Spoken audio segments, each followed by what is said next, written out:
Student start करते हैं class को। और इस क्लास में नया सेट लेकर आए हैं और इस सेट में जो भी क्वेश्चन है फटाफट मैं लगवाऊंगा, आप लोग प्रैक्टिस करोगे 1 बाय 1 क्वेश्चन की। सेट 4 FI है 2022 का। अभी तक मैंने सेट 1 से लेके 7 तक 2023 के कंप्लीट करवाए और 2022 के सेट 1 से लेके 3 तक कंप्लीट करवाए। अगर आपको PDF नोट्स चाहिए हैं तो मेरे मोबाइल नंबर पर व्हाट्सअप करना है आपको 7607620452। सारे आपको नोट्स दे दिए जाएंगे और प्रैक्टिस आपको करना है। रफ खरीद के हर एक क्वेश्चन की प्रैक्टिस करना है और रिपीट क्वेश्चन बहुत ज़्यादा होते हैं।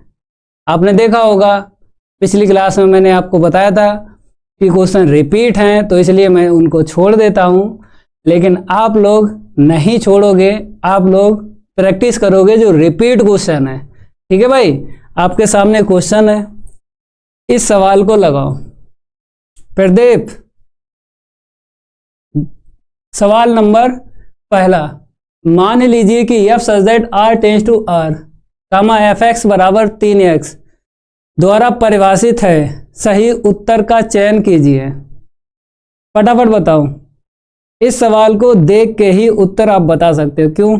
क्योंकि अगर मैं यहाँ पे देखूं fx के बराबर x की घात चाहे 1 मिल जाए चाहे 3 मिल जाए चाहे 5 मिल जाए, मतलब विषम की बात कर रहा है। x की घात चाहे 1 मिले चाहे 3 मिले चाहे 5 मिले, अगर विषम घात है और प्रति चित्रण आपका f such that r tends to r है तो फलन एकैकी होता है और आच्छादक होता है। तो एकैकी आच्छादक पर टिक लगा दो। ऑप्शन पहला करेक्ट है। ये 8G ट्रिक है भाई। ये जो मैंने यहां पे आपको समझाया है ना, ये 8G ट्रिक है भाई। विषम घात कहीं आपको दिख जाए, x की घात चाहे 3 चाहे 5 चाहे 7, तो विषम घात पर फलन एकैकी और आच्छादक होता है। और सम घात अगर दिखाई दे x की 2 या फिर 4 या फिर 6, तो फलन ना तो एकैकी होता है ना ही आच्छादक होता है। तो डायरेक्ट आप ट्रिक बता सकते हो। ठीक है भाई, चाहो तो बेसिक से इसको लगा दें, लेकिन भाई बहुविकल्पीय क्वेश्चन है। बेसिक से लगाओगे फिर भी आपको 1 नंबर मिलेगा, अगर ट्रिक से लगाओगे फिर भी आपको 1 नंबर मिलेगा। तो ये ट्रिक आपको ध्यान रखना है। इस प्रकार के सवाल कहीं आपको दिख जाए सम और विषम घात वाले, तो डायरेक्ट आपको टिक लगाना है बहुविकल्पीय अगर क्वेश्चन है, क्योंकि 1 नंबर का 1 मिलेगा, 1.5 या 2 नहीं नंबर मिलेंगे आपको। ठीक है भाई, अगला क्वेश्चन देखिए भाई फटाफट। cos इनवर्स cos 7π/6 का मुख्य मान होगा। फटाफट देखो यहां पे y के बराबर लिख लो। माना सारे स्टूडेंट यहां पे लिखें y बराबर cos इनवर्स cos 7π/6, यही है।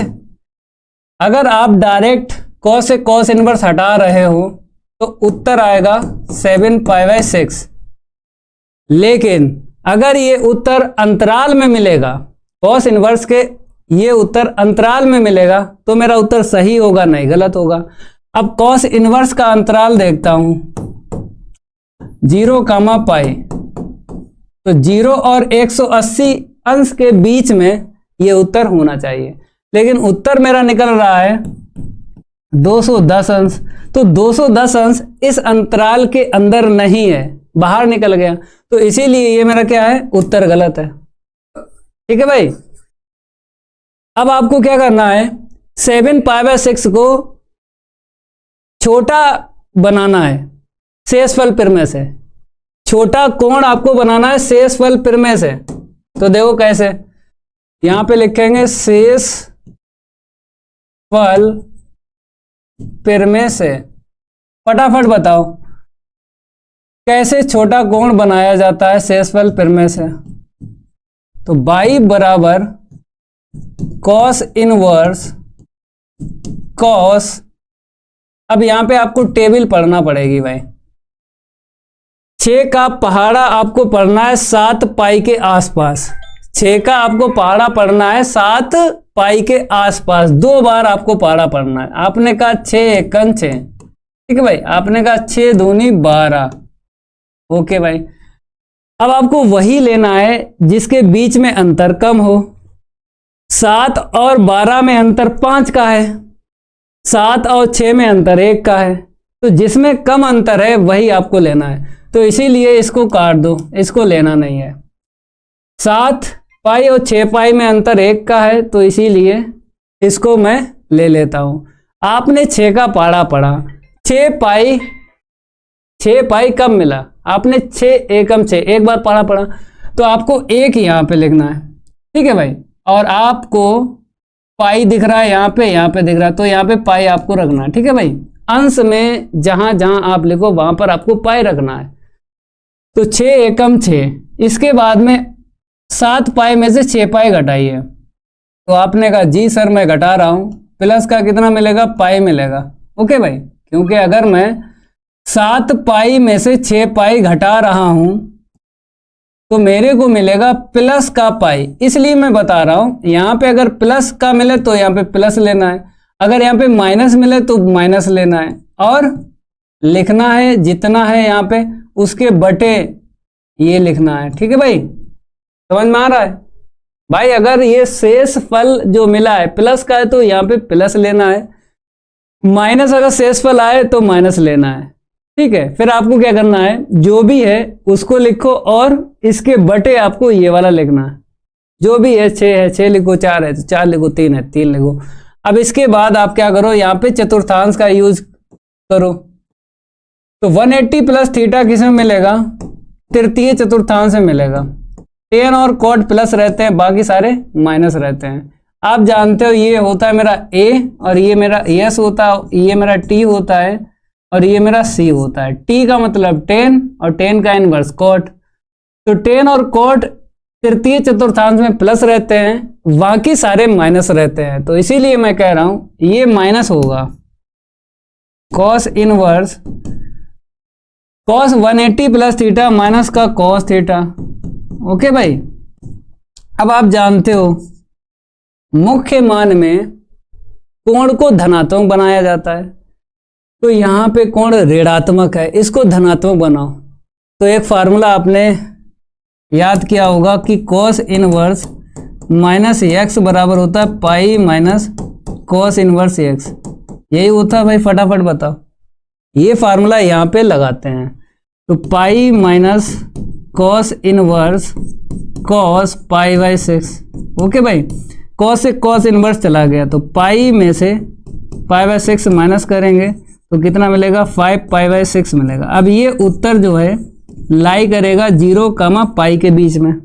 फटाफट देखो 0 कामा पाई के बीच में ये उत्तर लाई कर रहा है, तो मेरा उत्तर सही है। चेक करो, पाई बाई 6 का मतलब होता है 30 अंश। 5 का गुणा अगर मैं 30 अंश में लगा रहा हूं तो 5 3 15 मतलब 150 मिला। तो 150 इसके बीच में है, अगर ये 150 इसके बीच में है अंतराल के, तो मेरा उत्तर सही है। टिक लगा लो, 5 पाई अपॉन 6 ऑप्शन मेरा सेकंड करेक्ट है, ठीक है भाई। इस तरीके से आप सवाल को लगाओगे। केवल 2 सवाल बनाए गए हैं इस पृथ्वी के अंदर, मात्र 2 सवाल बनाए गए हैं, एक कॉस इनवर्स में और एक साइन इनवर्स में। पेपर में अगर सवाल आएगा या तो ये वाला पूछा जाएगा, ये वाला भी आपको ध्यान रखना है। 2 सवाल आपको ध्यान रखना है, ठीक है भाई। इसको मैं हटा देता हूं, अगले सवाल की ये बारी नहीं करूंगा, उसके साथ कोई यारी। फटाफट देखो इस सवाल को लगाओ। प्रदीप भाई यहां पे बोला है y बराबर 2x स्क्वायर प्लस का 3 साइन x के x बराबर 0 पर अविलंब की प्रवणता है। ये तो रेड्यूस है, इसको नहीं आपको करना। ये क्या है? मेरा रेड्यूस सिलेबस है भाई, इसको आपको नहीं करना। सारे स्टूडेंट बताएं, रेड्यूस सिलेबस है, इसको आपको नहीं करना है।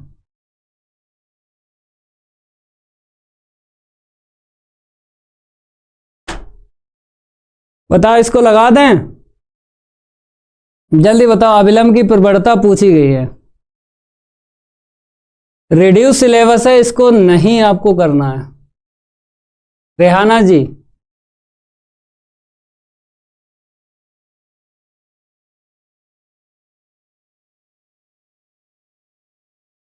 ठीक है कभी यादव, इसको छोड़ दो, ये रिड्यूस सिलेबस है। ठीक है भाई, अगला क्वेश्चन देखो, अवकल समीकरण की कोटि है, बताओ भाई, कोटि बताओ। अधिकतम अपकलन कितनी बार हुआ है? अधिकतम अपकलन यहां पे देखना है, जितनी बार हुआ है समझो वही मेरी कोटि है। तो यहां पर आपको d2/dx² दिख रहा है, अधिकतम अपकलन 2 बार हुआ है, तो इसीलिए मेरी कोटि 2 है। ऑप्शन पहला करेक्ट है। अगला क्वेश्चन देखो फटाफट, निश्चित समाकलन के सही उत्तर का चयन कीजिए। तो फटाफट फार्मूला है ये, लगा दो भाई, कर दो इंटीग्रेशन। 1 से √3 है मेरा, 1/1 प्लस x² और dx। अगर मैं फार्मूले की बात करूं, a² प्लस का x², 1/a tan inverse x/a। ये फार्मूला आपको याद होना चाहिए। अगर फार्मूला याद है तो सवाल विदिन सेकेंड में लगेगा। तो i के बराबर, यहाँ पे आपको 1 का स्क्वायर करना है, a का मान 1 मिला, a का मान यहाँ पे और यहाँ पे रखना है। तो 1 मिला a का मान, तो नहीं रखेंगे भाई, डायरेक्ट आपको क्या लिखना है, tan इनवर्स x लिखना है, क्योंकि a का मान 1 है इसीलिए नहीं लिखूंगा। ठीक है, अपर लिमिट माइनस के बाद में lower limit, upper limit minus के बाद में लोअर लिमिट। तो i बराबर, ये बताओ, √3 π/3, tan इनवर्स √3 का मान π/3, tan इनवर्स 1 का मान बताओ π/4। ये पार्ट 2 में मैं पढ़ा चुका हूं कि कैसे मुख्य मान निकालते हो, पार्ट 2 में मैं पढ़ा चुका हूं। ठीक है भाई, तो यहाँ पे डायरेक्ट मैं लिख रहा हूं, tan इनवर्स 1 π/4, tan इनवर्स √3 π/3। लघुत्तम ले लो, 4 का पाई में इंटू करो 4 पाई, 3 का पाई में इंटू करो 3 पाई, तो उत्तर कितना मिल गया, π/12 मिल गया, π/12। ऑप्शन मेरा 4th करेक्ट है भाई, π/12 मिल गया। रेहाना जी, अगला क्वेश्चन, जांच कीजिए कि फलन f(x) बराबर 5x माइनस 3x बराबर 0 पर संतत है। चेक करना है x बराबर 0 पर फलन संतत है या नहीं। फटाफट जो है दिया गया फलन लिखो। सारे स्टूडेंट क्या करें, दिया गया फलन लिखें, जो भी है प्रश्न में लिखो, दिया गया फलन f(x) के बराबर लिखो, 5x माइनस का 3 है, x बराबर 0 पर काम करेंगे। पहले क्या निकालोगे, f0 का मान निकालोगे, तो x के स्थान पे 0 रख दो। ठीक है भाई, 5 का गुणा 0 में करोगे 0, माइनस का 3, तो हल करो कितना मिला, माइनस का 3 मिला। ठीक है भाई, f0 का मान मैंने निकाल दिया। अब इसके बाद करोगे क्या, RHL का मान निकालोगे, दक्षिण पश्च सीमा, फार्मूला बताओ, f0 प्लस 0 बराबर limit h tends to 0 f 0 plus h। ठीक है भाई, लिमिट h टेंस टू 0। हम जानते हैं मेरे पास 0 प्लस h है, तो इसको जोड़ो भाई, 0 प्लस h तो h रहा। अब इसका मान यहां से आपको निकालना है, ये h जो है x के स्थान पे रख दो, h आपको दिख रहा है x के स्थान पे रख दो, तो limit h tends to 0, 5h minus का 3 हो जाएगा भाई। लिमिट को हटाओ, एच के स्थान पे 0 रख दो, तो 5 इंटू 0 माइनस का 3, 0 माइनस का 3 कितना मिला? माइनस का 3 मिला। दक्षिण पश्चिम सीमा का मान निकला माइनस का 3। विशाल, अब इसके बाद में वाम पश्चिम सीमा आपको निकालना है, क्योंकि इन दोनों के मान समान निकले हैं। पहले वाले का और दूसरे वाले का मान समान निकला है। जब दोनों के मान समान निकले हैं तभी आपको तीसरी लिमिट का मान निकालना है। फटाफट निकालो, यहां पे LHL का मान निकालो भाई। वाम पश्चिम सीमा बोलते हैं left hand limit. F0 minus 0 बराबर limit h tends to 0, F0 minus का h,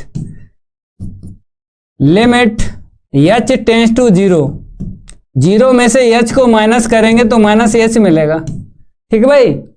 अब ये माइनस h जो है x के स्थान पे रख दो, केवल x चेंज होता है, आपको संख्याएं चेंज नहीं करना है, केवल x को चेंज करना है। ठीक है भाई, संख्याएं चेंज नहीं होती हैं। तो देखो यहां पे limit h tends to 0, minus h यहां पे रख देंगे तो माइनस का 5h और माइनस का 3। ओके भाई, h का मान 0 माइनस का 3, ये 0 आ गया। ठीक है भाई, -3 तो माइनस का 3 निकलेगा। अब बताओ सर, सभी क्वेश्चन हलवा है।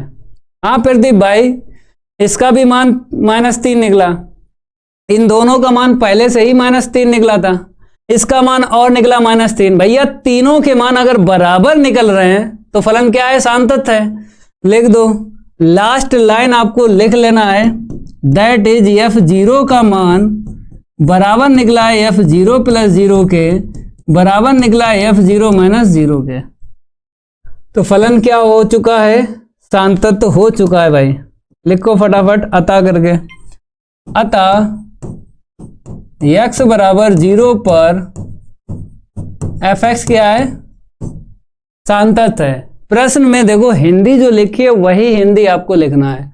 तो यहां पर शांतत्व नहीं लिखा, संतत लिखा, तो जो लिखा वही लिख दो, संतत है। फटाफट इसको नोट करो। अभी चौधरी, गुड इवनिंग। दूसरे का मैंने लगा दिया। अगला प्रश्न कहता है ये जो व्यंजक है इसका समाकलन करना है। फटाफट करो। Kapil Maurya, good evening. समाकलन करो फटाफट। आई के बराबर लिखो। व्यंजक है कौशिक x, ब्रैकेट में कौशिक x और प्लस का कॉट x, यही है भाई, और यहां पे dx। अब कौशिक x का कौशिक x में इंटू करेंगे, फिर कॉट x में इंटू करेंगे, कितना मिलेगा? पहला पद तो कौशिक स्क्वायर बना देगा, दूसरा पद कौशिक इंटू में कॉट, इतना हो जाएगा। ठीक है भाई, और यहां पे dx। पहले पद का इंटीग्रेशन होगा, समाकलन हो जाएगा क्योंकि सीधा सीधा फार्मूला है। दूसरा पद बताओ, इसका हो जाएगा, ये भी फार्मूला है, सीधा सीधा हो जाएगा समाकलन। कौशिक स्क्वायर x का बता दो, फार्मूला होता है माइनस का cot x, cosec x into cot x का समाकलन होता है माइनस का कौशिक x और प्लस c। थोड़ा सॉल्व कर दो, पहला पद जैसे का तैसा, पहला पद जैसे का तैसा। अब इसके बाद में यहां पे देखो, माइनस प्लस माइनस का कौशिक x प्लस c, ये मेरा उत्तर निकला है। सारे स्टूडेंट नोट करें। तो माइनस का कॉड x और माइनस का कौशिक x, इस व्यंजक का समाकलन आया है। बताओ, आ गया समझ में? एकदम सिंपल है क्वेश्चन, एकदम सिंपल है, कुछ नहीं करना है। कौशिक x का पहले वाले पद में इंटू करना है, कौशिक x का दूसरे वाले पद में इंटू करना है। जब दोनों पद में इंटू हो जाएगा ना तो आराम से दिखने लगेगा फार्मूला। कौशिक स्क्वायर x का इंटीग्रेशन और cosec x into cot x का इंटीग्रेशन, समाकलन आराम से कर सकते हो। ओके भाई, जो भी स्टूडेंट प्रैक्टिस कर रहे हैं फटाफट करो, साथ साथ प्रैक्टिस करो। सर नमस्ते सर, मैं आपको अपना गुरु मानता हूं सर, मैं आपकी क्लास लेता हूं सर पेपर होने के बाद।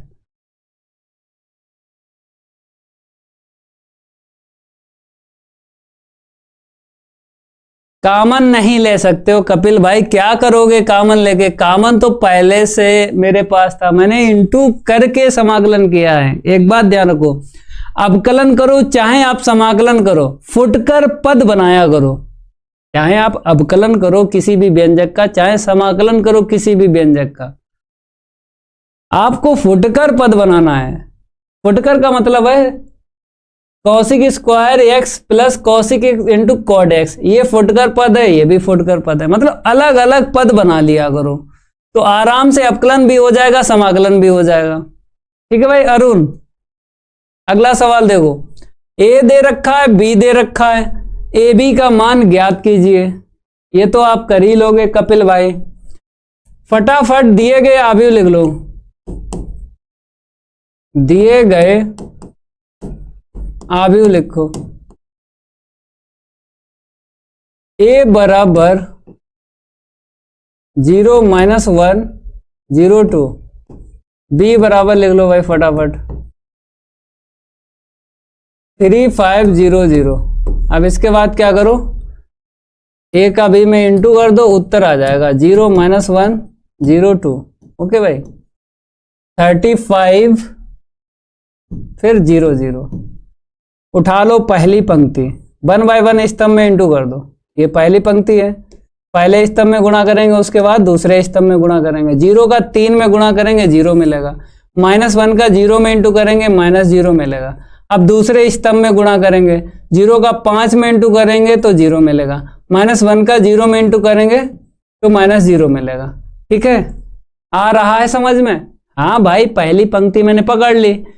अब ये दो स्तंभ है ना, 1 बाय 1 स्तंभों में गुणा करेंगे, तो पहली पंक्ति का पहले स्तंभ में मैंने गुणा कर दिया। ठीक है, फिर मैंने पहली पंक्ति का दूसरे स्तंभ में गुणा कर दिया। अब आपको दूसरी पंक्ति पकड़ना है, तो दूसरी पंक्ति 0 2 की है, 0 का 3 में गुणा करेंगे 0 आ गया, 2 का 0 में गुणा करेंगे 0 आ गया। ठीक है भाई, दूसरे स्तंभ में गुणा करेंगे, 0 का 5 में गुणा करेंगे 0 आ गया, 2 का 0 में गुणा करेंगे 0 मिल गया। तो सारे के सारे अवयव 0 0 0 0 दिख रहे हैं, तो ये निकला है ए बी का अवयव। ये क्या निकला है? ए बी का अवयव निकला है। रोहित, शेयर और लाइक कर दो भाई, शेयर और लाइक कर दो फटाफट। अभी चौधरी, यहां 0 मैट्रिक्स ही बनेगा। अगला सवाल, इस सवाल को लगाओ। रेहाना आजमी कह रही हैं कि इस गुरुजी आप खुश नहीं लग रहे हो। एकदम खुश हैं, बढ़िया हैं। देखो भाई, यदि ई और एफ इस प्रकार की गणनाएं हैं कि पीई बराबर 0.6, पीएफ बराबर 0.3 और पीई इंटरसेक्शन एफ बराबर 0.2, तो पीई अपॉन एफ ज्ञात कीजिए। तो यहां पे देखो, जब भी बटे से प्रायिकता का मान निकलवाए, ई अपॉन एफ से प्रायिकता का मान निकलवाए, तो साफ प्रतिबंध प्रायिकता का फार्मूला लगता है। साफ प्रतिबंध प्रायिकता का फार्मूला लगता है, एक शून्य अवयव मिलेगा। हाँ प्रदीप भाई, एक शून्य अवयव मिलेगा, वो तो लग गया। अब इस सवाल को देखो, दिया है, लिखो फटाफट। क्या लिखो? दिया है। सारे सारे स्टूडेंट दिया है लिखें। पीई बराबर पीएफ बराबर और उसके बाद पीई इंटरसेक्शन एफ बराबर। पीई का मान कितना है मेरा? 0.6 है। पीएफ का मान कितना है? 0.3 है। पीई इंटरसेक्शन एफ का मान 0.2 है। निकालना है मेरे को, ई अपॉन एफ निकालना है साफ प्रतिबंध प्रायिकता के फार्मूले से। यहां पे मैं लिख रहा हूं साफ प्रतिबंध प्रायिकता से, फार्मूला जानते हो, PE/F बराबर PE इंटरसेक्शन F बटे में PF। ओके भाई, याद होना चाहिए ये फार्मूला आपको। ये फार्मूला है साफ प्रतिबंध प्रायिकता का। ये फार्मूला तभी लगता है जब बटे से प्रायिकता का मान निकलवाए या फिर बटे से प्रायिकता का मान दे दे। जैसे यहाँ पे लिखा है PE/F, इसी को मैं बार बार बोल रहा हूं कि बटे से प्रायिकता का मान निकलवाए या फिर बटे से प्रायिकता का मान दे दे तो साफ प्रतिबंध प्रायिकता का फार्मूला लगता है। ये सवाल हर साल आता है, ये सवाल हर साल आता है, आपको तैयार जरूर करना है। ठीक है भाई।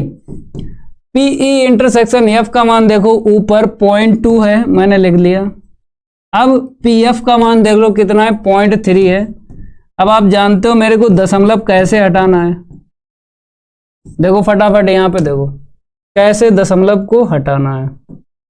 मैंने आपसे कहा कि अगर ऊपर वाला दशमलव हटाओगे तो नीचे आपको 0 बढ़ाना है। 0.2 है ना, इतना लिख दिया। ठीक है भाई, ऊपर वाला दशमलव हटाओगे नीचे आपको 0 बढ़ाना है, नीचे वाले का दशमलव हटाओगे तो भाई साहब ऊपर 0 बढ़ाना है। इसका खेल खत्म हो गया। PE/F बराबर देखो कितना मिला, 2/3 मिला। ठीक है, ये मेरा क्या आ गया, उत्तर आ गया। चाहे आप दशमलव में उत्तर निकालो, चाहे अंश बटे हर में निकालो, एक भी नंबर नहीं कटेगा, पूरे ही नंबर मिलेंगे। यहां तक क्लियर है? किसी भी स्टूडेंट को डाउट तो नहीं है भाई? चाहे आप भाग लगा दो 3 का 2 में, दशमलव में उत्तर निकालो, फिर भी पूरे नंबर मिलेंगे। चाहे आप अंश बटे हर में उत्तर निकालो, फिर भी पूरे ही नंबर मिलेंगे। किसी भी स्टूडेंट को डाउट हो तो भाई पूछो। क्लियर है? आगे बढ़ता हूं। यहां पे बोला tan inverse 1 plus cos inverse -1/2 plus sine inverse -1/2 का मान ज्ञात कीजिए। पाठ 2 से ये प्रश्न लिया गया, पाठ 2 से। फटाफट लिखो इसको। माना बाई बराबर tan इनवर्स 1, मैंने कहा ठीक है भाई। फिर cos inverse -1/2 plus sine inverse -1/2। ठीक है भाई। बाई बराबर इसका मुख्य मान कैसे निकालोगे? आप जानते हो 1 जो होता है tan π/4। इन दोनों का एक साथ बता दो, अलग अलग ना निकालो भाई। अलग अलग मुख्य मान निकालोगे या फिर एक साथ बताओगे π/2 ही मिलेगा। तो इसका मान क्या होता है, π/2 होता है। ये सीधा सीधा फार्मूला है। जैसे यहाँ पे मैं लिख रहा हूं साइन इनवर्स x प्लस का कॉस इनवर्स x बराबर क्या होता है मेरा, π/2 होता है। ठीक है भाई। तो अगर x दिखाई दे रहा है तो π/2, कोण अगर एक जैसा दिखाई दे रहा है तो π/2 आपको लिख देना है। कोण एक जैसा होना चाहिए, तो अलग अलग मुख्य मान ना निकालो, दोनों का एक साथ लिख दो। बाई के बराबर tan से tan इनवर्स चला जाएगा, π/4। यहाँ पे देखो π/2, लघुत्तम ले लो, 4 मिलेगा। तो ऊपर पाई और यहाँ पे 2 दूनी, 2 बार पहाड़ा पढ़ोगे, ऊपर इंटू करो, 2 दूनी 4। तो बाई बराबर कितना आ गया, 3 पाई के बटे 4। ठीक है भाई, 3 पाई के बटे 4। शेयर कर दो, लाइक कर दो, सारे स्टूडेंट इस क्लास को लाइक कर दें। अरे यार सेंटर जाएगा, देखो कहाँ जाता है, रोहित भाई कह रहे हैं। अगला सवाल देखो, निम्नलिखित सभी खंडों को हल कीजिए। तीसरे का x² - 6x + 13 द्विघात व्यंजक मिला है, द्विघात। तो अगर यहाँ पे गुणनखंड करते हैं, अगर हो जाते हैं गुणनखंड 2 ब्रैकेट में, तो आंशिक भिन्न का आपको यूज करना है। लेकिन अगर यहाँ पे गुणनखंड नहीं हो रहे हैं, तब आपको पूर्ण वर्ग विधि का यूज करके सवाल लगाना है। याद रखना, 2 तरीके से सवाल आपको ट्राई करना है। गुणनखंड हो जाते हैं तो आंशिक भिन्न से लगेगा सवाल। अगर गुणनखंड नहीं हो रहे हैं, तब आपको पूर्ण वर्ग विधि लगा के सवाल लगाना है।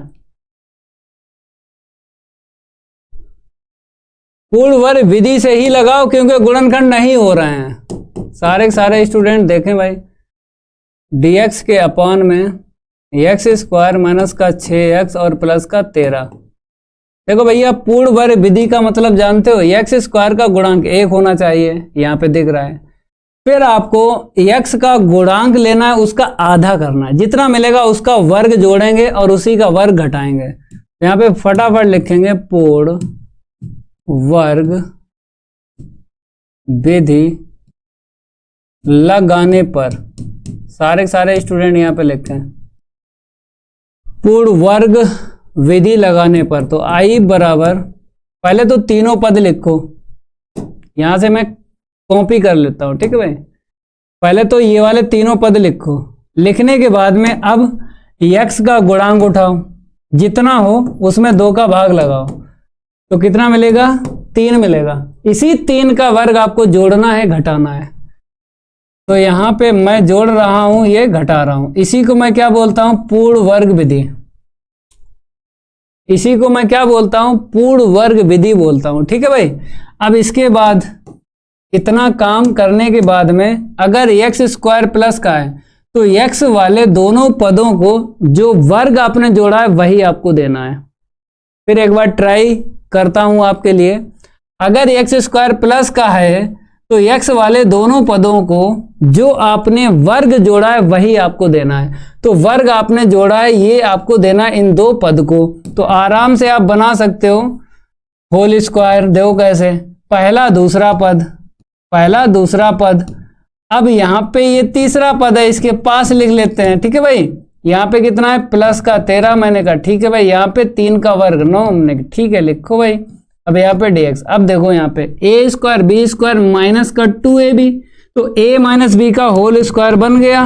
देखो भाई 1/, ये बन गया x माइनस 3 का होल स्क्वायर, क्योंकि a स्क्वायर और b स्क्वायर, तो a माइनस बी का होल स्क्वायर। यहाँ पे देखो 13 में से 9 को माइनस करें, कितना मिलेगा? 4 मिलेगा।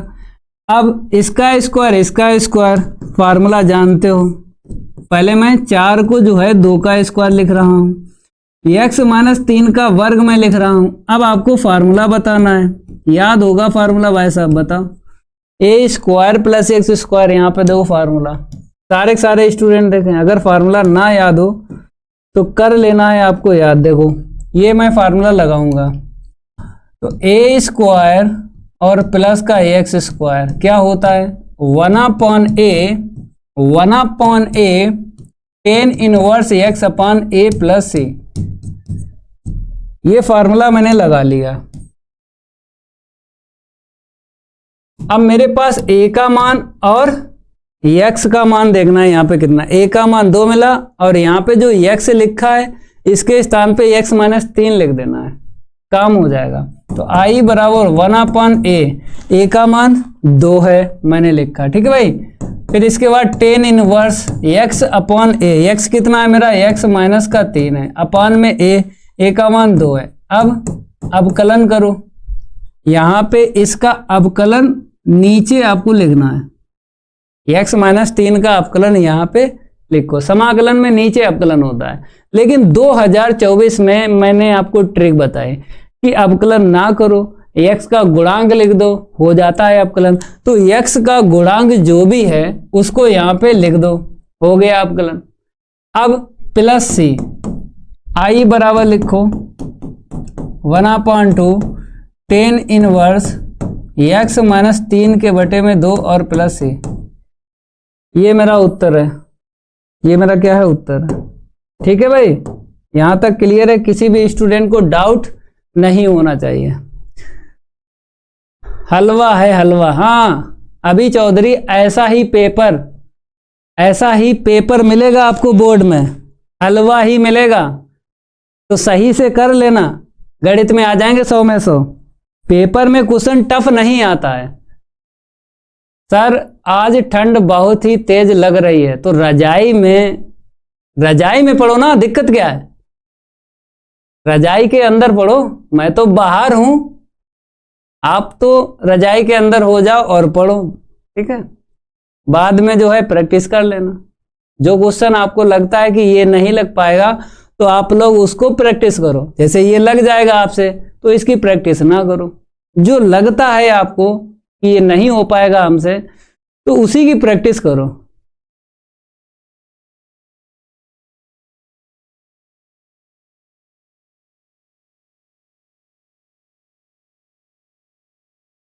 रेहाना जी कह रही हैं तुम साथ हो जो आपने दुनिया को दिखा देंगे हम, मौत को भी जीने का अंदाज सिखा देंगे। ठीक है रोहित भाई, देखो यहाँ पे क्या लिखा है, दर्शाइए कि बिंदु ए वी सी एक समकोण त्रिभुज के शीर्ष हैं। देखो समकोण त्रिभुज के अगर शीर्ष आपको सिद्ध करना है जो दिए गए बिंदु, तो पाइथागोरस प्रमेय आपको सिद्ध कर देना है। पाइथागोरस प्रमेय आपको यहाँ पे सिद्ध करना है, कर्ण का वर्ग बराबर आधार का वर्ग प्लस लंब का वर्ग। ठीक है भाई, तो समकोण त्रिभुज के शीर्ष आपको सिद्ध करना है दिए गए जो बिंदु हैं। सबसे पहले आपको क्या लिखना है, स्थिति सदिश। मैंने आपको बताया है कि अगर शीर्ष या फिर बिंदु प्रश्न में लिखा हुआ मिल जाए तो बोलता हूं स्थिति सदिश। क्या बोलता हूं, स्थिति सदिश। प्रश्न में शीर्ष या बिंदु लिखा हुआ आपको दिख जाए तो क्या बोलता हूं, स्थिति सदिश। अब स्थिति सदिश को कैसे लिखोगे, जिसका प्रारंभिक बिंदु मूल बिंदु होता है, जिसका प्रारंभिक बिंदु मूल बिंदु होता है वही मेरा क्या होता है, स्थिति सदिश होता है। तो फटाफट यहां पे लिखेंगे ए का स्थिति सदिश वेक्टर ओ ए, वी का स्थिति सदिश वेक्टर ओ बी, सी का स्थिति सदिश वेक्टर ओ सी। 211 से लिखो फटाफट, ये लो 211 से मैंने वेक्टर ओ ए लिख लिया। 135 से वेक्टर ओ बी लिख लो, आपने कहा जी सर मैंने यहाँ पे लिख लिया। अब 344 से वेक्टर ओ सी लिख लो, आपने कहा जी सर मैंने लिख लिया 344। ठीक है भाई, अब इसके बाद आप जानते हो मेरे को ए बी का मॉड निकालना है, फिर बी सी का मॉड निकालना है, फिर सी ए का मॉड निकालना है। फिर उसके बाद देखेंगे सबसे बड़ा उत्तर जिसका निकलेगा वो मेरा क्या हो जाएगा, कर्ण हो जाएगा। और जिनके उत्तर छोटे छोटे निकलेंगे उसको मैं आधार और लंब ले लूंगा। तो पहले आप क्या करो, ए बी का सदिश निकाल लो, बी सी का सदिश निकाल लो, सी ए का सदिश निकाल लो। फिर उसके बाद इन तीनों के मान निकालेंगे। तो देखो भाई साहब, मैंने यहाँ पे आपसे कहा है कि ए बी निकाल लो, आप जानते हो बाद वाले में से पहले वाला माइनस किया जाता है।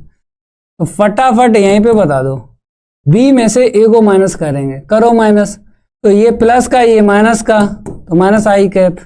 बताओ यहां तक क्लियर है भाई। अगर आप वेक्टर ओ ए का सदिश वेक्टर ओ बी के सदिश में माइनस कर रहे तो ये चिन्ह बदल जाएंगे, तो ये नेगेटिव ये पॉजिटिव ये नेगेटिव, तो इसमें से ये माइनस होगा तो आप जानते हो माइनस आई कैप मिलेगा। ये प्लस का जे कैप है, माइनस का 3 जे कैप है तो माइनस का 2 जे कैप मिलेगा। ये माइनस का के कैप है, ये प्लस का 5 के कैप है, कितना मिलेगा 4 के कैप मिलेगा। ओके भाई, अब आराम से आप क्या कर सकते हो, इसका मापांक निकाल सकते हो, लेकिन यहां पे निकालो। ये तो मेरा सदिश है, अब यहां पे निकालता हूं वेक्टर ए बी का मापांक। कैसे निकालोगे, रूट के अंदर आई कैप के गुणांक का वर्ग, फिर प्लस जे कैप का गुणांक का वर्ग, प्लस के कैप के गुणांक का वर्ग। तो आई कैप का गुणांक -1 है, -1 का वर्ग 1, जे कैप का गुणांक -2 है, -2 का वर्ग 4, फिर के कैप का गुणांक 4 है, 4 का वर्ग 16। तो फटाफट बता दो कितना यहाँ पे मिल गया, 16 4 20, रूट के अंदर 21 मिल गया। ये मेरा निकला है वेक्टर ए बी का मापांक। अब ऐसे ही आप क्या करो, वेक्टर बी सी निकाल लो।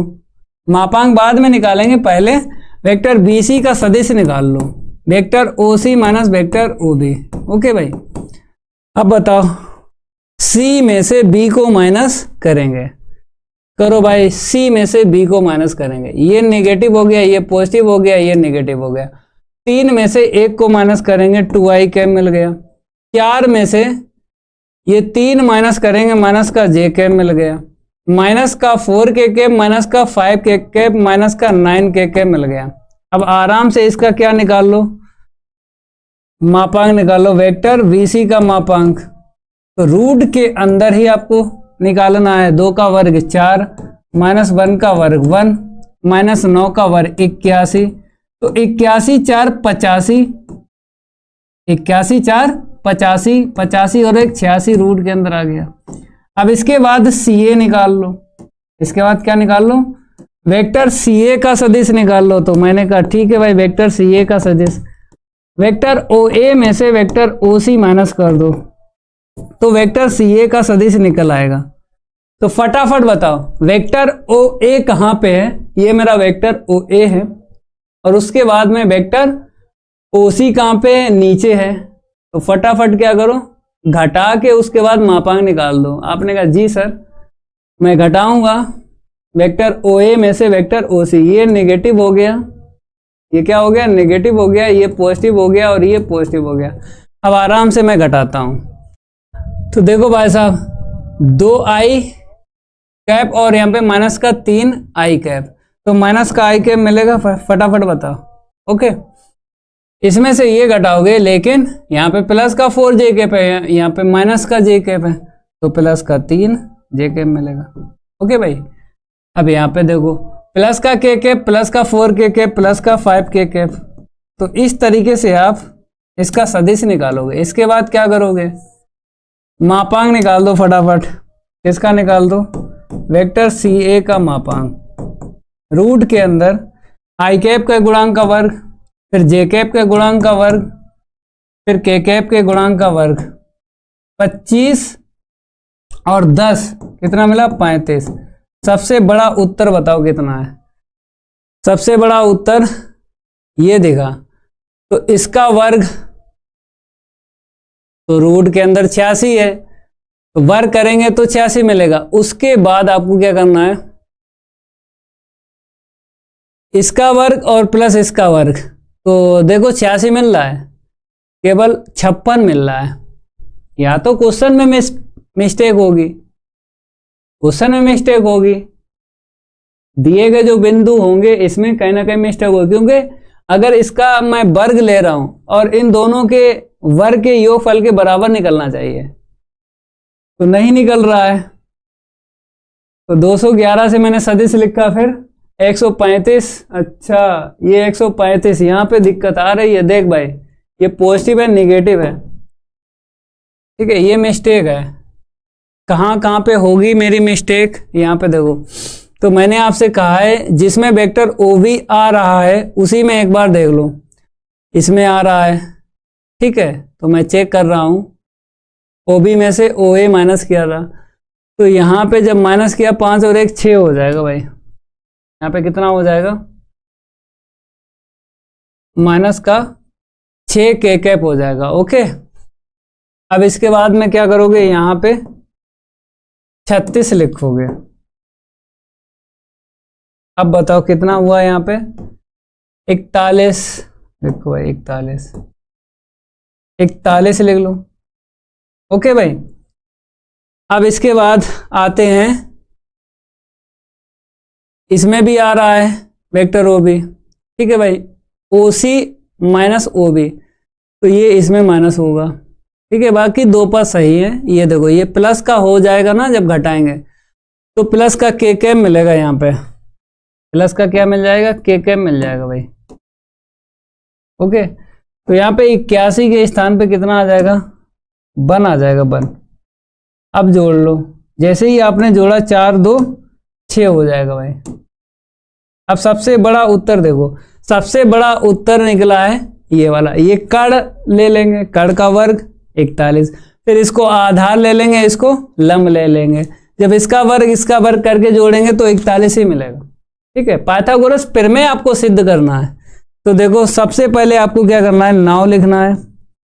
सबसे बड़ा उत्तर देखो, तीनों में से कौन सा बड़ा उत्तर है, वेक्टर ए बी का मापांक है ना, ये बड़ा उत्तर है।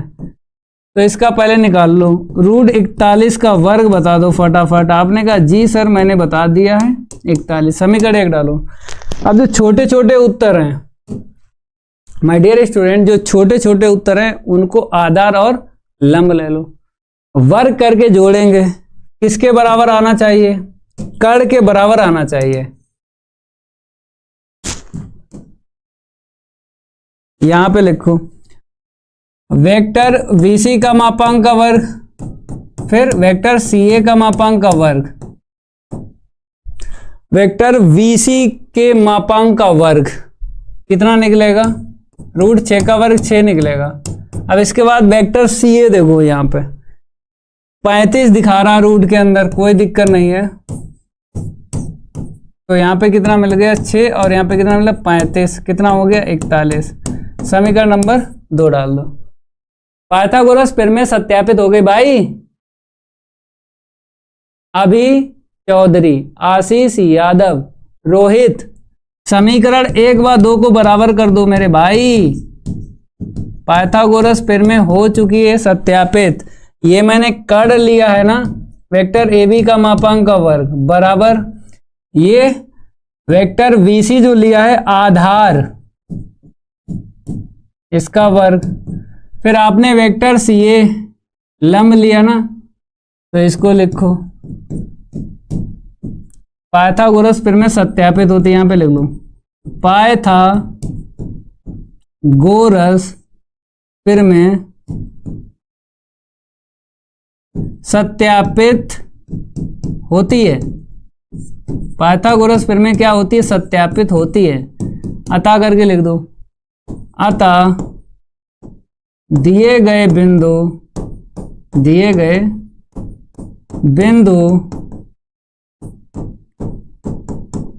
समकोण त्रिभुज के शीर्ष हैं। क्योंकि पाइथागोरस प्रमेय सत्यापित हो गई, तो दिए गए बिंदु क्या है? समकोण त्रिभुज के शीर्ष है। ठीक है भाई। रोहित कुमार कर देंगे ग्रुप में, ऐड कर देंगे। ठीक है भाई, परेशान ना हो, केवल आप प्रैक्टिस करो भाई, केवल आप क्या करो? प्रैक्टिस करो। रोहित, ठीक है। आशीष, इस सवाल को देखो भाई, ये रिड्यूस है, इसको नहीं करेंगे। ठीक है भाई, ये क्या है? रिड्यूस है, इसको नहीं करेंगे।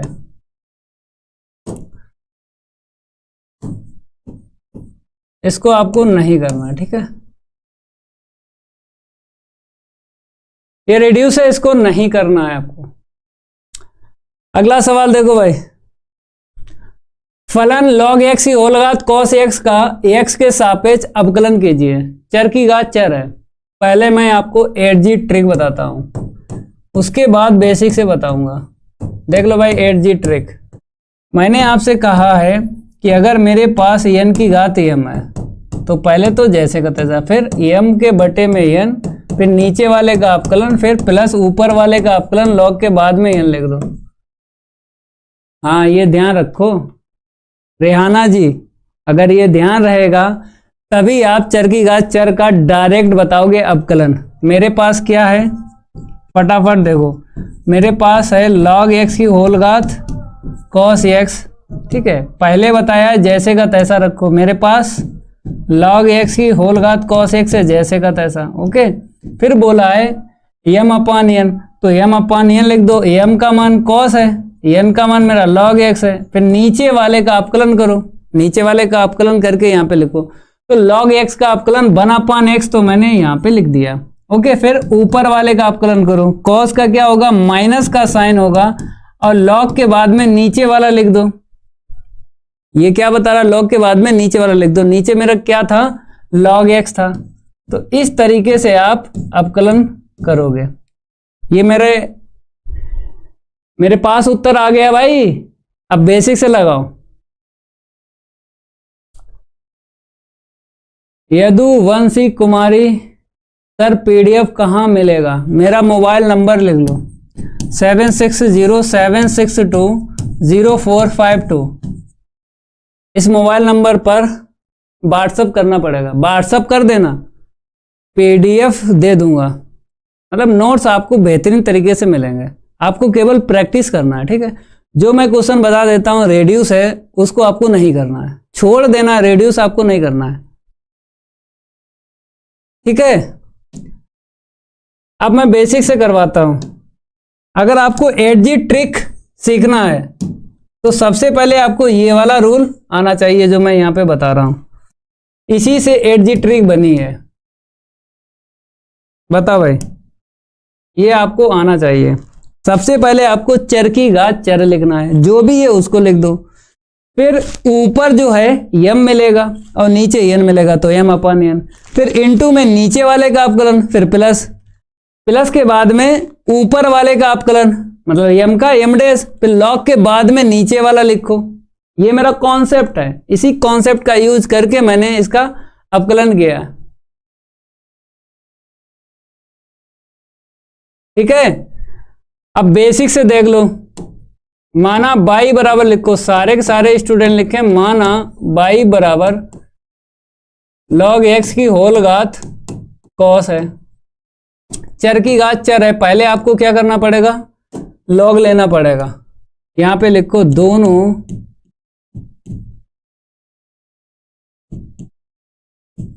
पक्षों का लॉग लेने पर, फटाफट दोनों पक्षों का लॉग लेने पर, ठीक है भाई। ये मेरा क्या हो गया, लॉग बाई हो गया, बराबर में लॉग, और यहाँ पे लॉग एक्स की होल घात क्या है मेरी कॉस, ठीक है। अब इसके बाद लॉग का फार्मूला लगा लो, ये घात आगे कर लो, ठीक है भाई। यहां पे लिख लो लॉग एन की घात एम, लॉग में घात आगे आ जाती है, आगे करके लिख दो, ओके। अब इसके बाद फटाफट क्या करो, आप अपकलन करो। याद रखना चर की घात चर आपको मिल जाए, 3 स्टेप आपको ध्यान रखना है। पहली स्टेप में लॉग लेना है, सेकंड स्टेप में लॉग का फार्मूला लगाना है, तीसरी स्टेप में आपको अपकलन करना है। तो पहली स्टेप में लॉग लेना है, मैंने ले लिया, सेकंड स्टेप में लॉग का फार्मूला लगाना है, मैंने घात वाला लगा दिया। अब तीसरी स्टेप में अपकलन करना है। फटाफट यहां पे लिखेंगे x के सापेक्ष अवकलन करने पर, x के सापेक्ष अवकलन करने पर दोनों साइड आपको d/dx रखना है, बराबर d/dx कॉस इंटू में log x। याद रखना जब मैंने log का फार्मूला लगाया तो घात आगे आई, ये जो घात आगे आती है उसको फर्स्ट माना जाता है, चाहे ये सवाल हो चाहे इसके अलावा कहीं आपको सवाल मिल जाए। अगर अपकलन का है जो घात आगे आती है उसको हमेशा फर्स्ट माना जाता है। तो ये हो गया मेरा फर्स्ट और ये मेरा क्या हो गया, सेकंड हो गया, ठीक है। इसमें गुणन नियम लगा देंगे, यहाँ पे तो जानते हो लॉग के बाद में नीचे लिख दो। अब इसका दोबारा अपकलन करना पड़ेगा, बाई का dy/dx हो जाएगा ना, ओके भाई। अब यहाँ पे आओ, फर्स्ट को जैसे का तरह सेकंड वाले का अवकलन log x, फिर प्लस log x, ये सेकंड है, फर्स्ट वाले को जैसे का तैसा, ओके भाई। तो 1/y और dy/dx के बराबर लिखो cos x, लॉग के बाद में जो भी होता है वो नीचे लिखा जाता आपने कहा, ठीक है भाई। लेकिन इसका दोबारा करना पड़ेगा, तो इसका दोबारा करोगे तो मैंने आगे लिख दिया, ओके भाई। अब आते हैं यहाँ पे दूसरे वाले पद में आते हैं। दूसरे वाले पद में क्या होता है, d/dx के बाद में जो लिखा है ना, d/dx के बाद में cos है, इसी का अपकलन आपको करना है। d/dx के आगे जो लिखा है जैसे का तैसा, cos का क्या होगा, माइनस का साइन। बस इतना काम हो गया ना। अब आराम से क्या करो, बाई का क्रॉस इंटू कर दो और बाई का मान रख दो, लग गया सवाल, 2 नंबर मेरे पक्के। तो इस तरीके से 2 नंबर पक्के कर सकते हो भाई, प्रैक्टिस करो, यही सवाल मिलेंगे बोर्ड पेपर में, उमा घुमा के यही प्रश्न आते हैं बोर्ड पेपर में, प्रैक्टिस करो। तो क्रॉस इंटू कर दिया, यहाँ पे ऊपर का ऊपर लिखेंगे तो ऊपर आएगा cos x, नीचे क्या आएगा x इंटू में log x। ओके मेरे प्यारे भाई, फिर यहाँ पे देखो पॉजिटिव नेगेटिव नेगेटिव फिर इंटू में log x, इस तरीके से आपको लिखना है। ओके, सेट करके लिखना है भाई। अब बाई का मान रख दे, बाई का मान यहां से देख, log x की होल घात cos x, इतना नहीं कर पाएगा तो ढिंका चिका करेगा भाई। तो y का मान log x की होल घात इतना है, ठीक है भाई। यहाँ पे cos x के अपान में x इंटू में log x माइनस का साइन, ओके भाई,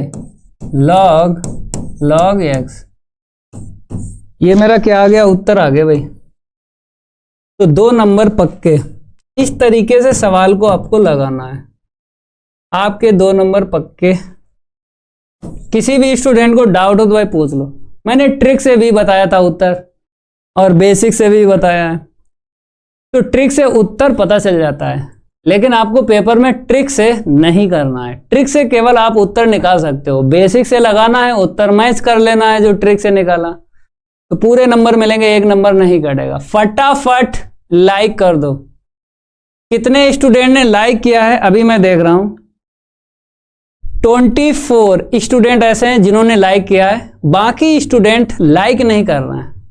आशीष, मैंने देख लिया कितने स्टूडेंट लाइक करते हैं, कितने स्टूडेंट लाइक नहीं करते हैं। अगला प्रश्न देखो सर, साइड प्लीज। सिरे भाई आपके लिए क्वेश्चन ये था, फटाफट इसको नोट करो, मैंने साइड भी आपको दे दी है।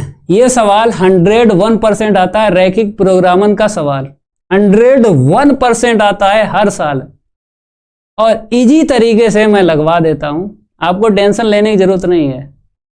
इजी तरीका बताऊंगा, एकदम ऐसा तरीका बताऊंगा क्या वर्बली सेट कर सकते हो क्वेश्चन को। वर्बली सेट करना है तो देख लो भाई। अभी चौधरी क्या कह रहे हैं, अभी चौधरी कह रहे हैं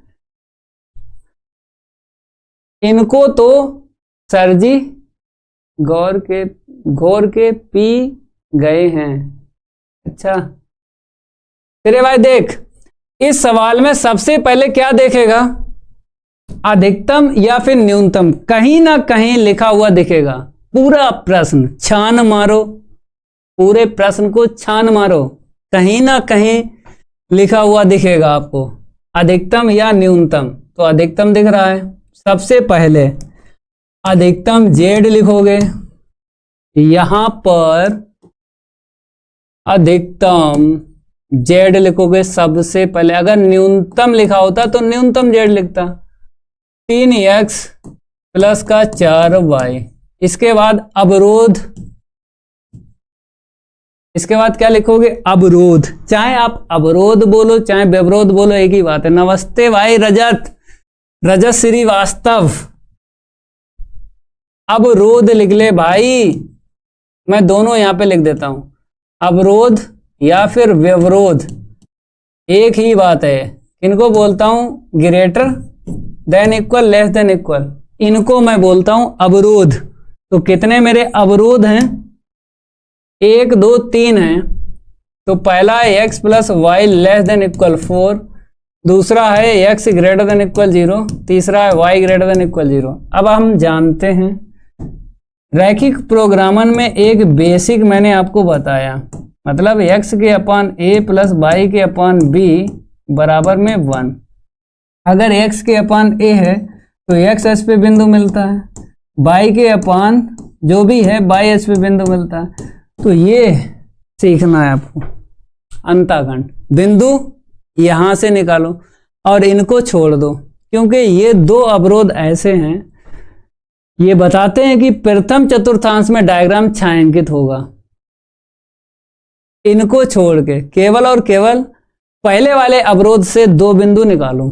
देखो कैसे, इस 4 को नीचे भेजता हूं, जैसे मैंने लिखा है x प्लस वाई बराबर 4 लिखा, 4 को नीचे भेजो तो x अपान 4 प्लस वाई अपान 4 बराबर 1। तो x के नीचे है ना, तो यहाँ पे 4,0 मिल गया पहला बिंदु, और y के नीचे जो भी है वो 0,4 मिलेगा। तो यहीं पे आप बिंदु लिख दो, ये लिखने की जरूरत नहीं है, ठीक है। यहीं पे बता दो 2 बिंदु।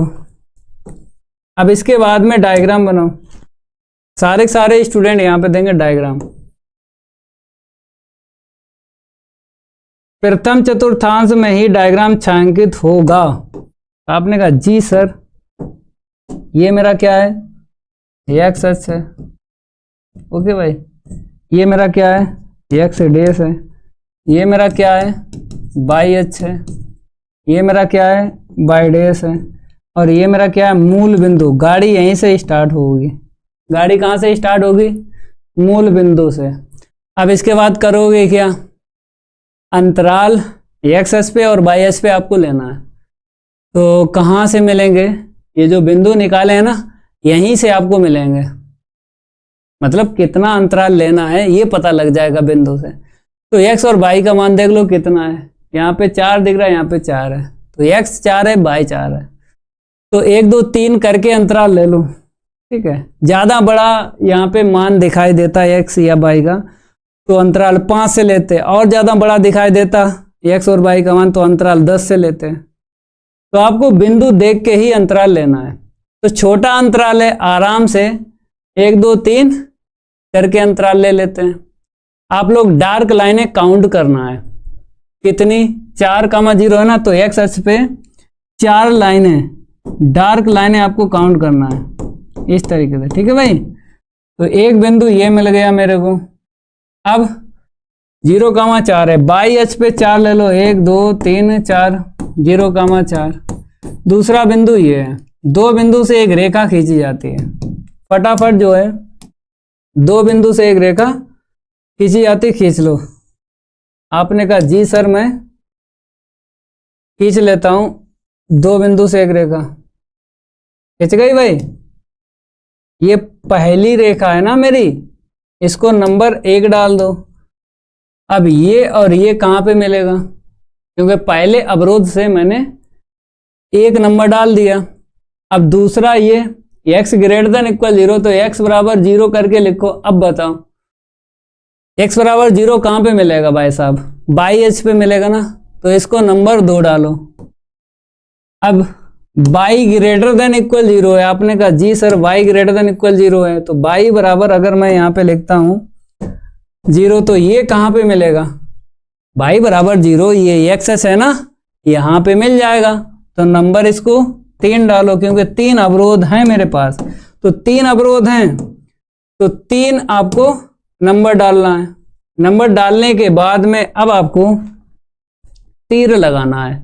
कैसे तीर लगाओगे, x plus y less than equal 4 है, इसी का अंतःखंड बना था, इसका और इसका अंतःखंड नहीं बना।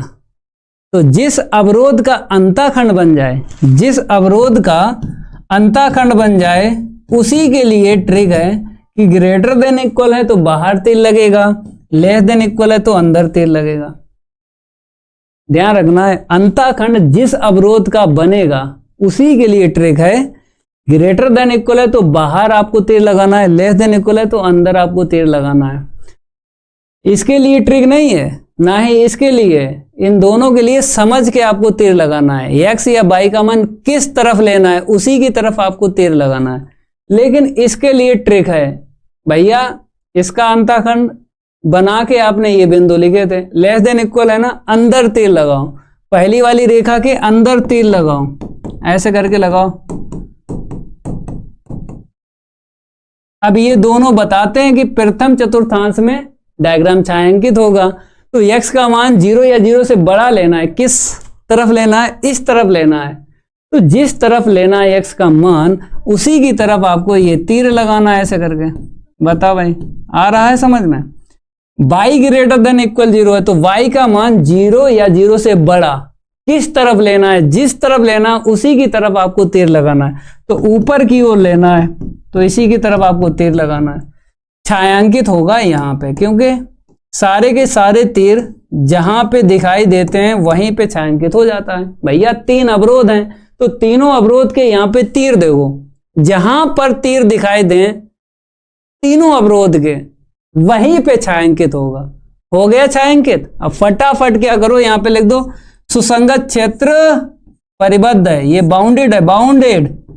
ये जो छायांकित मेरे भाई आया है ये क्या है मेरा, सुसंगत क्षेत्र परिबद्ध है। परिबद्ध का मतलब जानते हो, बाउंडेड। फटाफट यहां पे लिखेंगे बाउंडेड। ओके मेरे प्यारे भाई, अब इसके बाद आपको बिंदु देखना है। ये जो छायांकित हुआ ना, इसके आसपास आपको बिंदु देखना है। तो एक बिंदु ये दिखाई दिया, ठीक है, दूसरा बिंदु ये दिखाई दिया, और तीसरा बिंदु मूल बिंदु है। तो मूल बिंदु को छोड़ देते हैं। मूल बिंदु कभी नहीं लिया जाएगा, छायांकित के आसपास मूल बिंदु कभी नहीं लिया जाएगा। मूल बिंदु को छोड़ दो और इन दो बिंदु से जेड का मान निकालो। यहां पे लिखा है अधिकतम, जिस बिंदु से सबसे बड़ा जेड का मान निकलेगा वही मेरा उत्तर है। तो इस बिंदु से मैं जेड का मान यहां पे निकालूंगा और इस बिंदु से जेड का मान यहां पे निकालूंगा। तो x का मान 0 है, y का मान 4 है, रखो यहाँ पे। x का मान 0 रखो, ये खत्म हो जाएगा। 4 यहाँ पे रखो, 4 चक्कू 16, ठीक है, z का मान 16 आ गया। 4 का मान 0 है, x का मान 4 यहाँ पे रखो, और y का मान 0 यहाँ पे रखो, ये खत्म हो जाएगा। x का मान 4 यहाँ पे रखो, 4 3 12। सबसे बड़ा उत्तर देखो कहाँ पे है, सबसे बड़ा ये उत्तर दिखाई दे रहा है, यही मेरा अधिकतम z है। फटाफट लिख दो, सबसे पहले अधिकतम बिंदु लिख दो। सबसे पहले क्या लिख दो, अधिकतम बिंदु लिख दो। तो अधिकतम बिंदु की अगर मैं बात करूं तो मेरा जो अधिकतम बिंदु है 0,4 है। ओके, अब इसके बाद अधिकतम जेड निकाल दो भाई। अधिकतम जेड बराबर, फटाफट देखो कितना, 16। सबसे बड़ा जेड का मान किस बिंदु से निकला है वही उत्तर है। इस मेथड से कभी भी गलत उत्तर नहीं निकलता है। ये मेथड आपके लिए बहुत अच्छा है। पहले जैसे मैंने आपको बताया सवाल लगाना रैखिक प्रोग्रामन के, तो अगर उसमें 6 मिनट लग रहा है सवाल लगाने में, तो इस वाले मेथड में 3 मिनट लगेंगे, मतलब आधा मिनट आपका बच जाएगा। तो इस वाले मेथड से ही सवाल आपको लगाना है। ये मेथड कभी उत्तर गलत नहीं बताएगा।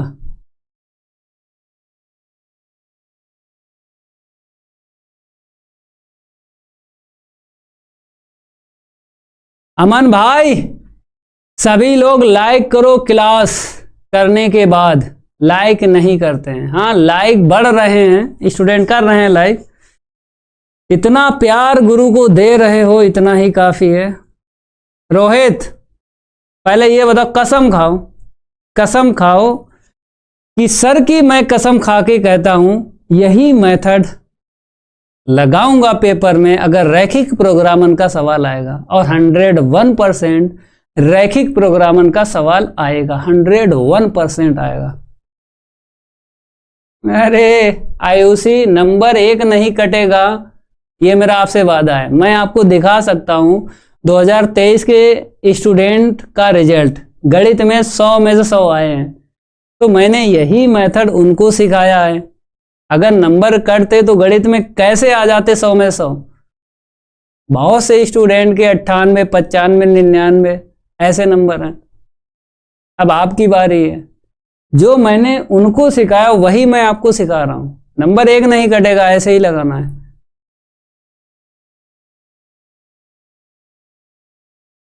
अगले सवाल की ये बारी नहीं करूंगा, उसके साथ कोई यारी। सिद्ध कीजिए कि पूर्णांकों के समुच्चय जेड में, ये रिपीटेड क्वेश्चन है। देखो 3 सवाल बनाए गए, या तो कहेगा a माइनस बी 2 से विभाजित है, या तो सवाल 2 से आएगा, या फिर आपका 5 से मिलेगा, या आपका 7 से सवाल मिलेगा। 3 सवाल बनाए गए इस पृथ्वी के अंदर। मैं एनसीईआरटी बुक की बात नहीं कर रहा हूं, मतलब एक पर्टिकुलर बुक की बात नहीं कर रहा हूं। मैं कह रहा हूं इस पृथ्वी के अंदर बहुत सारी बुकें आती हैं, इस पृथ्वी के अंदर मात्र 3 सवाल बनाए गए। एक 2 वाला बनाया गया, एक 5 वाला बनाया गया, एक 7 वाला बनाया गया। तो एक सवाल 101% मिलेगा, या तो 2 मिलेगा, या 5 मिलेगा, या 7 यहाँ पे लिखा हुआ मिलेगा। a माइनस बी को विभाजित करेगा, ये रिपीटेड क्वेश्चन है। ये मैं करवा चुका हूं 2023 के सेट। 2023 के सेट देखो, सेट 1 से लेके सेट 7 तक कहीं ना कहीं आपको मिल जाएगा। अगर आप चाहो तो मैं इसको लगवा दूं, लेकिन ध्यान रखना 2 के स्थान पे या तो 5 लिख के आएगा या 7 लिख के आएगा। मात्र सवाल 3 बनाए गए इस पृथ्वी के अंदर। मैं पर्टिकुलर एक बुक की बात नहीं कर रहा हूं, पता लगा मैं एनसीईआरटी बुक लेके आपको बता रहा हूं या फिर प्राइवेट बुक की बात कर रहा हूं। मैं ब्रह्मांड की बात कर रहा हूं भाई। इसके अलावा सवाल बनाया ही नहीं गया है। या तो 2 से आएगा या 5 से आएगा या 7 से आएगा भाई। शिवम कुमार कह रहे हैं सर करवा दो प्लीज। इसमें क्या होता है, तुल्यता संबंध है। ये तुल्यता संबंध है। 3 परिभाषाएं आपको सत्य बतानी है। पहली परिभाषा स्वातुल्य की, दूसरी परिभाषा सम्मित, तीसरी संक्रामक संबंध। तीनों परिभाषाएं आपको सत्य बताना है। देख लो भाई, नहीं मानते हो देख लो। सबसे ज्यादा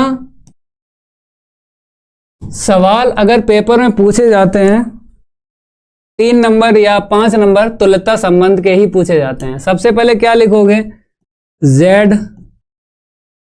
देख लो प्रश्न में समुच्चय का नाम देखो, पूर्णांकों का समुच्चय। यहां पे लिखो भाई फटाफट, पूर्णांकों का समुच्चय, पूर्णांकों का समुच्चय। तो अगर मैं आपसे कहूं 0 के राइट चलता हूं, 0 के राइट चलूंगा प्लस की ओर, ठीक है भाई, और 0 के लेफ्ट चलता हूं तो माइनस की ओर।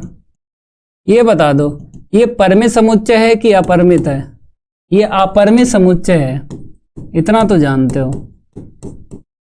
अपरिमित समुच्चय है क्योंकि डॉट डॉट डॉट डॉट चलता रहेगा। अपरिमित समुच्चय है। अगर अपरिमित समुच्चय है तब आपको इस शर्त से ही सवाल लगाना है। ये जो शर्त लिखा हुआ दिख रहा है यहाँ पे, इसी शर्त से सवाल लगाना है, युग्म नहीं बनाना है भैया। अगर समुच्चय परिमित होता तो इस शर्त से मैं क्या करता, युग्म बनाता, तो युग्म से सवाल लगाता। लेकिन यहां पे समुच्चय अपरिमित है। अगर अपरिमित समुच्चय है तब आपको शर्त से ही सवाल लगाना है। कैसे लगाओगे मैं बताता हूं। सबसे पहले आपको क्या करना है, यहां पे स्वातुल्य संबंध हेडिंग डालना है। क्या डालना है, स्वातुल्य संबंध हेडिंग डालना है। तो आप जानते हो स्वातुल्य संबंध में A, B, B भुज और कोटि एक जैसे युग्म दिखाना पड़ते हैं। तो A, दिखाने के लिए R में है, A, दिखाने के लिए आपको क्या करना पड़ेगा, यहां पे देखो संबंध में B के स्थान पे आपको A रखना पड़ेगा। अगर मैं संबंध R की मैं बात करूं तो यहां पे मैं लिख भी लेता हूं, R बराबर A, B such that A minus B 2 से विभाजित है, विभाजित है। अब समझो यहां पे स्वातुल्य संबंध में क्या होता है, A, और B, B ये 2 युग्म आपको दिखाना है, क्योंकि जो भी संबंध R में दिया गया वो AB में है। तो AB में दिया गया तो A, B, B आपको दिखाना है।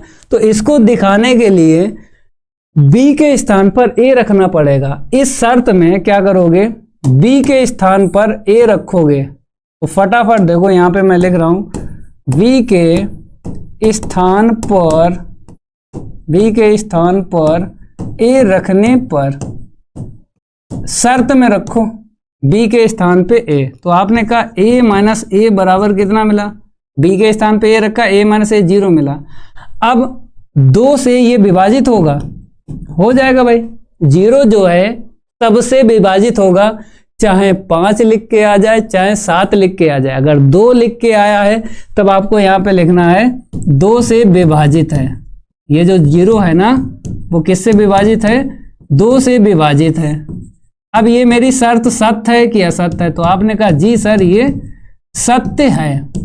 ये शर्त मेरी क्या है, सत्य है। अगर ये शर्त सत्य है तो A, R में बिलोंग करेगा। लिख दो भाई, दैट इज यहां पे लिख दो कि A, जो है आर में बिलोंग करेगा, और फॉर एवरी ए जो है अवयव जेड में बिलोंग करेगा। तो ए कामा ए आपने दिखा दिया। जैसे आपने ए कामा ए दिखाया है ऐसे ही आपको बी कामा बी दिखाना है। तो फटाफट देख लो, ए कामा ए जैसे आपने दिखाया वैसे ही आपको बी कामा बी दिखाना। तो बी कामा बी दिखाने के लिए आपको क्या करना पड़ेगा, यहाँ पे ए के स्थान पे बी रखना पड़ेगा। तो शर्त में ए के स्थान पे बी रखोगे तभी बी कामा बी दिखा पाओगे। तो देखो फटाफट मैं क्या करूंगा, यहाँ पे इसको मैं लेता हूं, कॉपी करता हूं और यहाँ पे ऐसे करता हूं। फिर आप जानते हो कि ए यहाँ पे और बी यहाँ पे, क्योंकि ए के स्थान पे इस बार मैं क्या कर रहा हूं, ए के स्थान पर बी रखूंगा। इस शर्त में ए के स्थान पे बी रखो, तो यहाँ पे लिखोगे b minus B, B minus b यहाँ पे रखो ए के स्थान पे बी, तो बी माइनस बी कितना आएगा, 0। तो 0 आएगा। तो 0 जो है यहाँ पे 2 से विभाजित हुआ है, तो इसको मैं कॉपी करता हूं और इसको मैं पेस्ट कर देता हूं। ठीक है भाई, ये 0 जो है 2 से विभाजित हो जाएगा। तो ये शर्त मेरी क्या है, सत्य है। अगर ये शर्त सत्य है तो बी कामा बी बिलोंग करेगा आर में। फॉर एवरी बी जो है अवयव जेड में बिलोंग करेगा। तो बी कामा बी आपने दिखा दिया और ए कामा ए दिखा दिया। जब ए कामा ए और बी कामा बी आर में बिलोंग कर रहे हैं तो ये स्वातुल संबंध क्या होगा, सत्य होगा। तो यहाँ पे लिख लो फटाफट। कैसे लिखोगे मैं बताता हूं।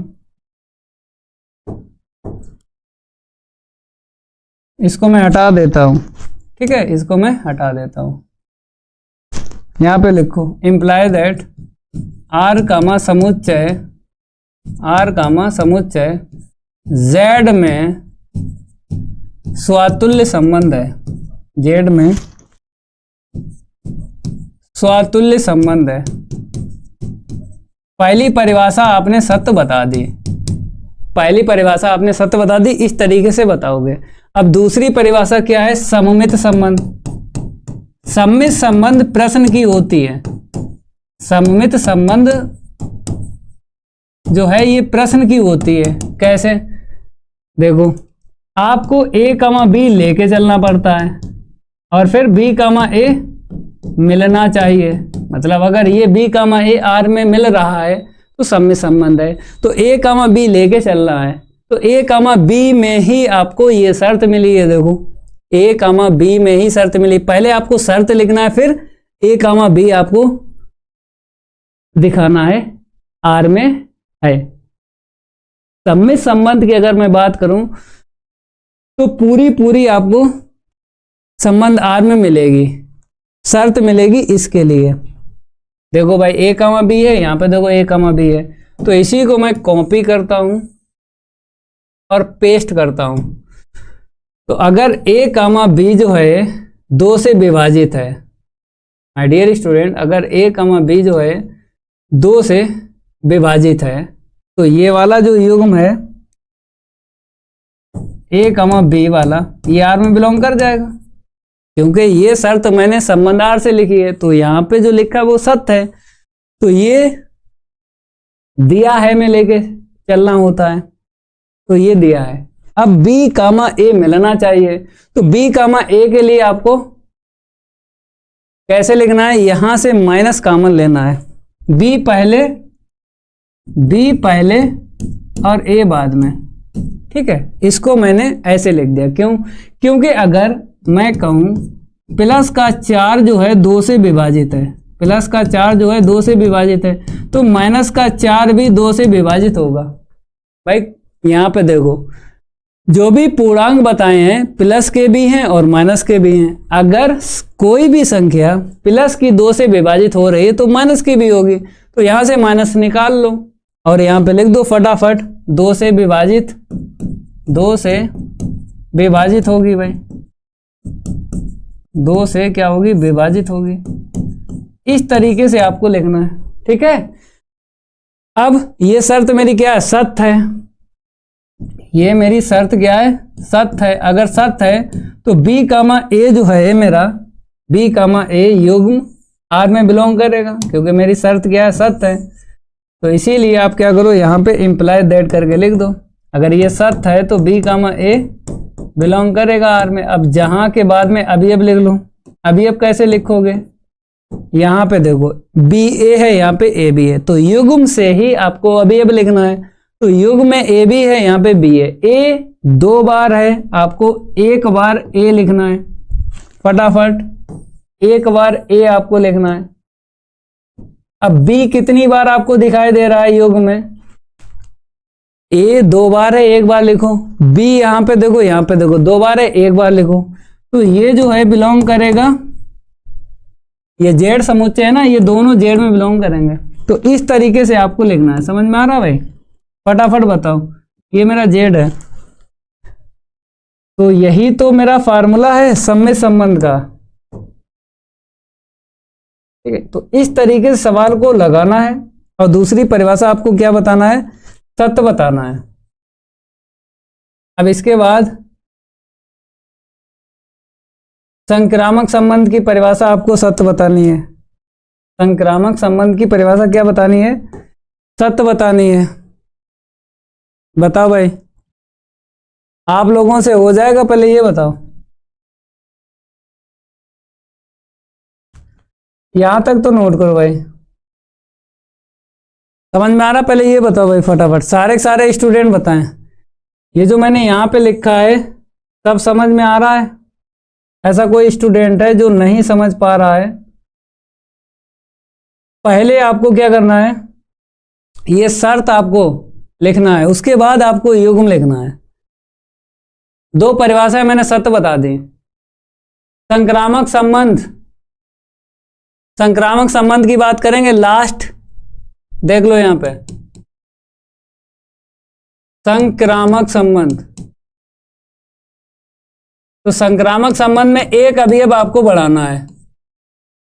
मैं फार्मूला भी बताता हूं यहां पे, जैसे देखो ए कमा बी और बी कमा सी लेके चलना है, ए कमा बी बी कमा सी लेके चलना है। और लास्ट वाला क्या होना चाहिए, मिलना चाहिए।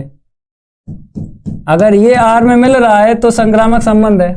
तो ये 2 युग्म दिया है में लिखना है, मतलब लेके चलना पड़ते हैं 2 युग्म। तो ए कामा बी आर में और बी कामा सी आर में, इन दोनों के लिए शर्त लिखो, ए माइनस बी, फिर क्या लिखा है यहाँ पे और लिखो बी माइनस सी, दोनों यहाँ पे लिखो, दोनों 2 से विभाजित हैं, दोनों 2 से क्या है, विभाजित हैं। ये तो मेरा क्या है, दिया है तो ये आपको इतना यहाँ पे लिखना है। a माइनस बी से a कामा बी लिख दो, और b माइनस सी से क्या लिख दो, b कामा सी लिख दो। ठीक है, अभी लास्ट वाला चेक करेंगे, a कामा सी आर में मिलेगा या नहीं। अगर मेरी शर्त सत्य रहेगी तो a कामा सी आर में बिलोंग करेगा। तो आप जानते हो यहां पे और यहां पे b और b हट जाता है, शुरू वाला लास्ट वाला लिखा जाता है। अब इन दोनों को हल करना है, b से b हट जाए, तो इन दोनों को जोड़ दो। अगर मैं इन दोनों को जोड़ रहा हूं, a माइनस बी और b प्लस बी माइनस सी, इसको मैं जोड़ रहा हूं, तो कितना मिलेगा भाई, ये प्लस का b माइनस ये कट गया, तो यहाँ पे कितना मिल गया, a माइनस सी मिल गया। देखो अपने आप a माइनस सी मिला है, मतलब a minus B B minus C को हल करके a माइनस सी मिला है अपने आप। अगर अपने आप मिला है तो ये लिख दो 2 से विभाजित है। यहाँ पे क्या लिख दो, कामा 2 से विभाजित है। अगर 2 से विभाजित है तो ये वाला युग्म जो है a कामा सी आर में बिलोंग करेगा। तो इसके बाद ये जो लाइन लिखी है ना, ये वाली, तो ये उठा के इसके पास लिख दो। शर्त अगर मेरी क्या है, सत्य है, यहाँ पे लिख भी देता हूं। अगर ये शर्त मेरी क्या है, सत्य है, ठीक है मेरे प्यारे भाई, अगर ये शर्त मेरी सत्य है तो माय डियर स्टूडेंट यहां पर क्या लिखोगे, इम्प्लाई दैट के बाद a कामा सी बिलोंग करेगा आर में, यहां पे लिख दो। ए कमा सी बिलोंग करेगा आर में। अब जहां के बाद में अवयव लिखो, जहां के बाद में अवयव लिखो। कहां से लिखोगे? 1 2 3, 3 युग्म है ना, इन 3 युग्म से ही आपको अवयव लिखना। देखो कैसे, ए यहाँ पे ए 2 बार है ना, 1 बार लिखो फटाफट यहाँ पे। अब बी देखो कितनी बार है, 1 2, 2 बार बी है, 1 बार लिखो। फिर सी देखो कितनी बार है, यहाँ पे 2 बार सी है ना, 1 बार लिखो। तो ये तीनों अब किस में बिलोंग करेंगे? यहाँ पे देखो फटाफट, यहाँ पे देखो पूर्णांकों का समुच्चय जेड है ना, इसी में बिलोंग करेंगे। तीनों परिभाषाएं सत्य बता दें। अब ये आर जो संबंध है ना, क्या हो गया? तुल्यता संबंध हो गया। नोट करो फटाफट।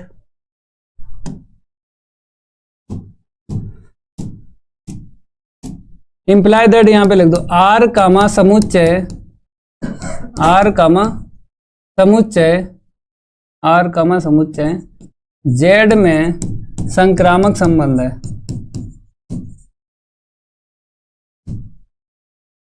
अगर संक्रामक संबंध है और स्वातुल संबंध है और सम्मित संबंध है तो अतः करके लिख दो यहाँ पे, अतः आर कामा समुच्चय जेड में, समुच्चय जेड में एक तुल्यता संबंध है।